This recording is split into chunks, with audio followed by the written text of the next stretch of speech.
ಬಿಜೆಪಿಯ ಹಾಲಿ ಅಧ್ಯಕ್ಷ ಜೆ.ಪಿ. ನಡ್ಡಾ ಅವರ ಅಧಿಕಾರಾವಧಿ ಜೂನ್ 30ಕ್ಕೆ ಮುಗಿಯುತ್ತೆ. ಸಹಜವಾಗಿ ಮುಂದಿನ ಅಧ್ಯಕ್ಷ ಯಾರು ಅಂತ RSSನವರೇನೋ ರಾಜನಾಥ್ ಸಿಂಗ್ ಇಲ್ಲ ಶಿವರಾಜ್ ಸಿಂಗ್ ಚೌಹಾಣ್ ಆದರೆ ಒಳ್ಳೆಯದು ಅಂತ ಬಯಸ್ತಾರಂತೆ.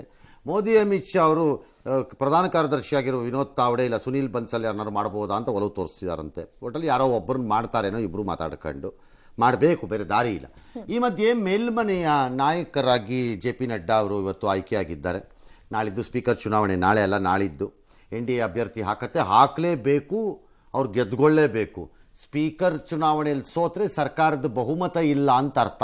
ಹಾಗಾಗಿ ಆಡಳಿತಾರೂಢ ಘಟಬಂಧನ ಏನಿದೆ ಅದೇ ಗೆಲ್ಲಬೇಕು, ಅವರೇ ಹಾಕಬೇಕು. ಭರ್ತೃಹರಿ ಅವರು ಈಗಿರೋದು ಪ್ರೋಟರ್ಮ್ ಸ್ಪೀಕರು, ಪುರಂದೇಶ್ವರಿ, ರಾಧಾಮೋಹನ್ ಸಿಂಗ್ ಈ ಥರ ಹೆಸರುಗಳು ಕೇಳಿಬಂದಿದೆ.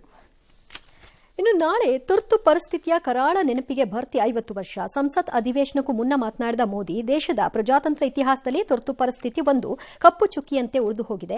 50 ವರ್ಷದ ಹಿಂದೆ ನಡೆದ ತಪ್ಪು ಮರುಕಳಿಸಬಾರದು.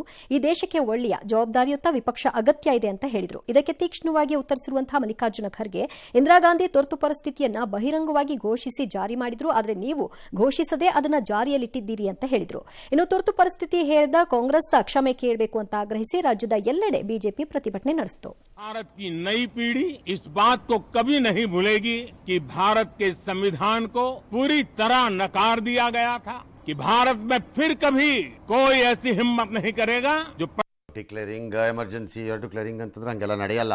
ಖರ್ಗೆ ಅವರು ಕೆನಾಟ್ ಡಿಫೆಂಡ್ ಎಮರ್ಜೆನ್ಸಿ. ಮೋದಿ ಅವರು ಮಾಡ್ತಿರೋದು ನೀವು ಟೀಕೆ ಮಾಡೋದು ನಿಮಗೆ ಬಿಟ್ಟಿದ್ದು, ಏನು ಬೇಕಾದ್ರೂ ಟೀಕೆ ಮಾಡ್ಬೋದು. ಬಟ್ ನೋ ಬಡಿ can defend emergency in what ever the fight.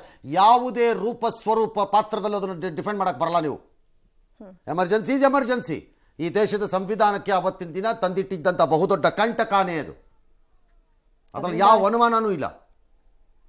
ಅದರ ವಿರುದ್ಧ ಹೋರಾಡಿದಂಥವ್ರು ಈಗ ಕಾಂಗ್ರೆಸ್ಸಲ್ಲೇ ಇರ್ಬೋದು ಅವರುಗಳೆಲ್ಲ. ಲಾಲೂ ಪ್ರಸಾದ್ ಯಾದವ್ ಏನು ಎಮರ್ಜೆನ್ಸಿಯಿಂದ ಹುಟ್ಟಿದ ಒಂದು ಕೂಸಷ್ಟೇ. ನಿತೀಶ್ ಏನು, ಖರ್ಗೆ ಅವರಲ್ಲ. ಖರ್ಗೆ ಅವರು stood by emergency on that day, ಅದು ಬೇರೆ ವಿಚಾರ ಅದು. ಬಟ್ ನೋ ಬಡಿ ಕ್ಯಾನ್ ಡಿಫೆಂಡ್ ಎಮರ್ಜೆನ್ಸಿನ. ಎಮರ್ಜೆನ್ಸಿ ಎಮರ್ಜೆನ್ಸಿನೇ, ಕರಾಳಾನೇ. ಓಕೆ, ಆ ಎಮರ್ಜೆನ್ಸಿ ಆದ ಮೇಲೆ 75-77ರಲ್ಲಿ ಮೇಡಮ್ ಗಾಂಧಿ ಅಧಿಕಾರ ಕಳ್ಕೊಂಡಿದ್ದವ್ರನ್ನ ಈ ದೇಶದ ಜನ ಮತ್ತೆ ಅಧಿಕಾರಕ್ಕೆ ತಂದರು. ಅಂದರೆ ಒಂದು ರೀತಿಯಲ್ಲಿ ಆಕೆ ಮಾಡಿದ ತಪ್ಪನ್ನು ಕ್ಷಮಿಸಿದರೇನೋ ಪ್ರಜಾಸತ್ತಾತ್ಮಕವಾಗಿ ಅಂತ ಅನ್ಕೋಬೋದು ಬೇಕಾರೆ. ಆದರೆ ಅದೇ ಲಾಜಿಕ್ ಹೌದು ಅನ್ನೋದಾದರೆ ಕಾಂಗ್ರೆಸ್ ಇನ್ನೊಂದು ಲಾಜಿಕ್ ಬರುತ್ತಾಗ 10 ವರ್ಷದಲ್ಲಿ ಅನ್ಡಿಕ್ಲೇರ್ಡ್ ಎಮರ್ಜೆನ್ಸಿ ಇದೆ ಅನ್ನೋದಾದರೆ 3ನೇ ಅವಧಿಗೆ ಅವ್ರನ್ನೂ ತಂದಿದ್ದಾರೆ. ಹಾಗಾದರೆ ಪ್ರಜಾಸತ್ತಾತ್ಮಕವಾಗಿ ಜನ ಅನ್ಡಿಕ್ಲೇರ್ಡ್ ಎಮರ್ಜೆನ್ಸಿನೂ ಕ್ಷಮಿಸಿದ್ದಾರೆ. ಅದನ್ನು ಒಪ್ಪಬೇಕಾಗ. ಬಿಕಾಸ್ 50 ವರ್ಷ ಅಂತಂದರೆ 8 ವರ್ಷ 59 ವರ್ಷದ ಹುಡುಗರುಗಳು ನಾವೆಲ್ಲ. ಬಟ್ ಕೆಲವು ಘಟನಾವಳಿಗಳು ನಮ್ಮ ಮನೆ ಒಳಗಡೆ ನಡೀತಾ ಇದ್ದಿದ್ದು, ನಮ್ಮ ಮನೆಯಲ್ಲಿ ಇದ್ದಿದ್ದ ಪರಿಸ್ಥಿತಿಯ ನಮಗೂ ಸಣ್ಣ ಪುಟ್ಟ ಬಾಲ್ಯದ ನೆನಪುಗಳಲ್ಲಿ ಉಳ್ಕೋಬಹುದಾದ ರೀತಿದು ಉಳ್ಕೊಂಡಿದೆ. Our house was divided into 2 parts, pro emergency and anti emergency. Yes, ಮುಂದಕ್ಕೆ ನಾಳೆ ನೀಟ್ ಹಗರಣ ಪರಿಸ್ಥಿತಿ ಧರ್ಮೇಂದ್ರ ಪ್ರಧಾನ್ ಇವತ್ತು ಓತು ತೊಗೊಳಕ್ಕೆ ಹೋದಾಗ ಎಲ್ಲ ಸದಸ್ಯರಲ್ಲ ಅದನ್ನು ಪ್ರಸ್ತಾಪ ಮಾಡಿ ಕೂಗಿದ್ದಾರೆ. ಸರಿ, ಕಿರಣ್ ರಿಜಿಜು ಜಯರಾಮ್ ರಮೇಶ್ ನಡುವೆ ಏನೋ ಟ್ವೀಟ್ ವಾರ್ ಅಂತೆ, ಅದೇನೋ ಮಾಡ್ಕೋತಾರೆ ಅವರು ಟ್ವೀಟು ವಾರು ಅಲ್ವಾ.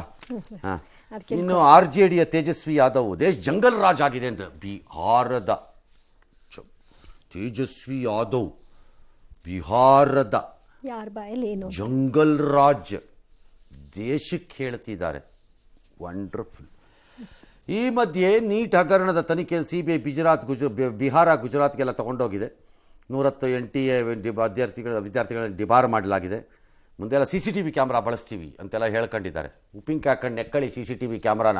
ಕ್ವಶನ್ ಪೇಪರೇ ಸಾಕ್ಸೋವಾಗ ಡಬ್ಬಾ ಹೊಡೆದ್ಬಿಟ್ಟು ಕದೀತಾರೆ ಕಳ್ಳರು ಅನ್ನೋದಾದರೆ CCTV ಹಿಡ್ಕೊಂಡು ಉಪ್ಪಿಂಗ್ ಹಾಕೊಂಡು ನೆಕ್ತೀರಿ. ಏನು ಕಾಮನ್ ಸೆನ್ಸೇ ಇಲ್ಲ ಇವ್ರುಗಳಿಗೆ.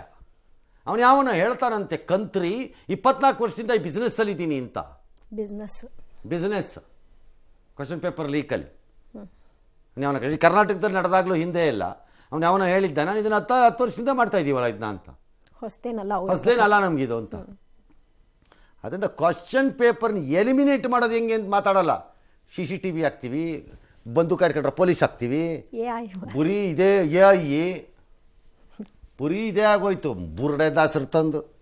ಎಸ್, ವಿಧಾನ ಪರಿಷತ್ ಸದಸ್ಯರಾಗಿ ಆಯ್ಕೆಯಾಗಿರುವ 17 ಮಂದಿ ಇವತ್ತು ಮೇಲ್ಮನೆ ಸದಸ್ಯರಾಗಿ ಪ್ರಮಾಣ ವಚನ ಸ್ವೀಕಾರ ಮಾಡಿದರು. ವಿಧಾನಸಭೆಯಿಂದ ವಿಧಾನ ಪರಿಷತ್ಗೆ ಆಯ್ಕೆಯಾದ ಸಚಿವ ಬೋಸರಾಜು, ಯತೀಂದ್ರ ಸಿದ್ದರಾಮಯ್ಯ, ಸಿಟಿ ರವಿ ಸೇರಿ 11 ಮಂದಿ, ಪದವೀಧರ ಶಿಕ್ಷಕ ಕ್ಷೇತ್ರಗಳಿಂದ ಆಯ್ಕೆಯಾಗಿರುವ 6 ಮಂದಿ ಇಂದು ಪರಿಷತ್ ಸದಸ್ಯರಾಗಿ ಪ್ರಮಾಣ ವಚನವನ್ನು ಸ್ವೀಕಾರ ಮಾಡಿದರು.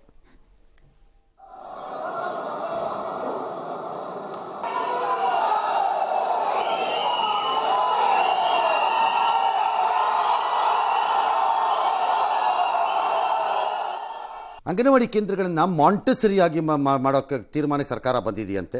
UKG LKG ಸರ್ಕಾರ ಮಾಡೋದ್ರೆ ಅಂಗನವಾಡಿ ಕಾರ್ಯಕರ್ತರು ವಿರೋಧಿಸ್ತಾರೆ.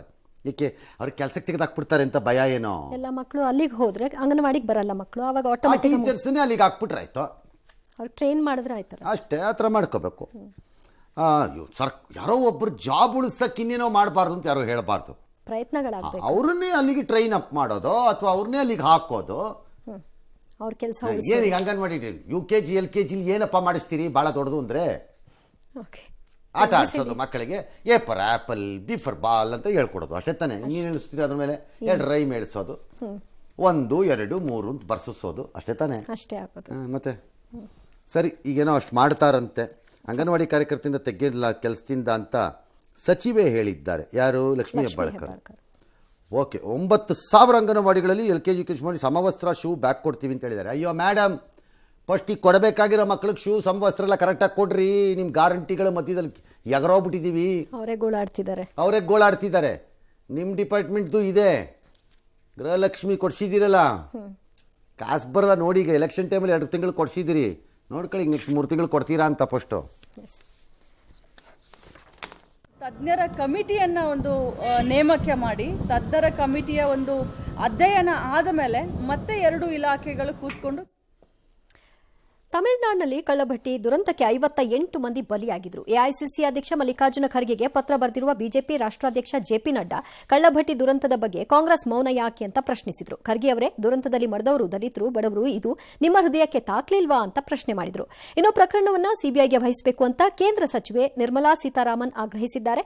ಈ ಎಲ್ಲಾ ಬೆಳವಣಿಗೆಗಳಿಂದ ತಮಿಳುನಾಡಿನ ಡಿಎಂಕೆ ಮತ್ತು ಕಾಂಗ್ರೆಸ್ ಯಾವ ಮುಜುಗರ ಯಾಕೆ ಸರ್?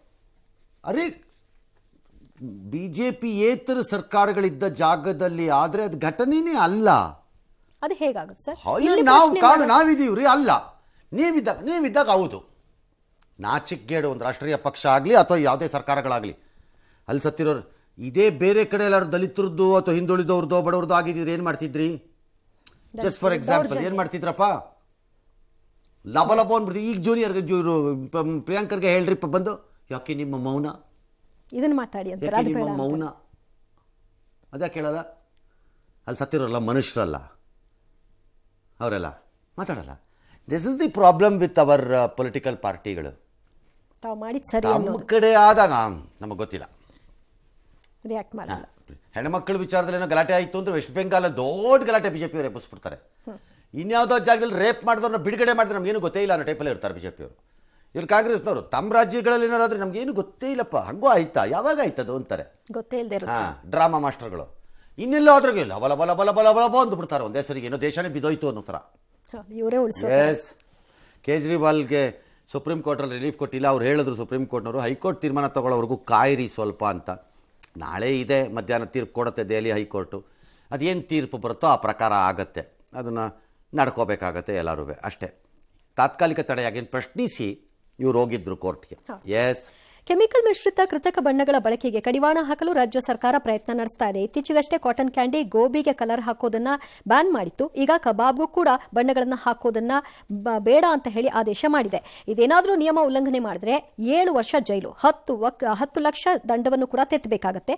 ರಾಜ್ಯದ ವಿವಿಧೆಡೆಗಳಲ್ಲಿ ಸ್ಯಾಂಪಲ್ಗಳನ್ನು ಕಲೆ ಹಾಕಿದ ನಂತರದಲ್ಲಿ ಹಾನಿಕಾರಕ ರಾಸಾಯನಿಕ ಇರೋದು ಪತ್ತೆಯಾಗಿದೆ. ರೀಲ್ಸ್ ಹುಚ್ಚು ಕೆಲವು ಯುವಕರು ಕಾರನ್ನು ಸಮುದ್ರಕ್ಕೆ ನುಗ್ಸೋದ್ರಂತೆ. ಗುಜರಾತ್ನ ಕಚ್ ತೀರದಲ್ಲಿ ತಮ್ಮ ಜೀಪನ್ನು ಏನು ಭಾರಿ ಅಲೆ ಇತ್ತು, ಮುಳುಕತ್ತು ಕಾರು. ಮತ್ತೆ ಇನ್ನೇನಾಗುತ್ತೆ? ಮುಳುಕಳದೆ ತೇಲತ್ತಾ ಬೋಟ್ ಥರ, ಎಲ್ಲಿ ಹೋಗಿ ಏನು ಮಾಡಬೇಕು? ಸಬ್ಮೇರಿನ್ ಥರ ಏನಾದ್ರು ಹೋಗುತ್ತಾ ಕೆಳಕ್ಕೆ? ಕಾಮನ್ ಸೆನ್ಸ್ ಇಲ್ಲ. ಕಾಮನ್ ಸೆನ್ಸ್ ಇಲ್ಲ. ಇವೆಲ್ಲ ಶಿಕ್ಷಿತರಂತೆ, ಓದತ್ವಂತೆ, ದಿಮಾಕು ಕೊಬ್ಬು. ಅಪ್ಪ ಅಮ್ಮನ ಕಾಸು ಸಿಕ್ಕಿದ್ರೆ ಇನ್ನೇನು ಮಾಡ್ತಾರೆ? ದುಡಿದು ತಿಂದಿದ್ದಿದ್ರೆ ಗೊತ್ತಾಗ್ತಿತ್ತು.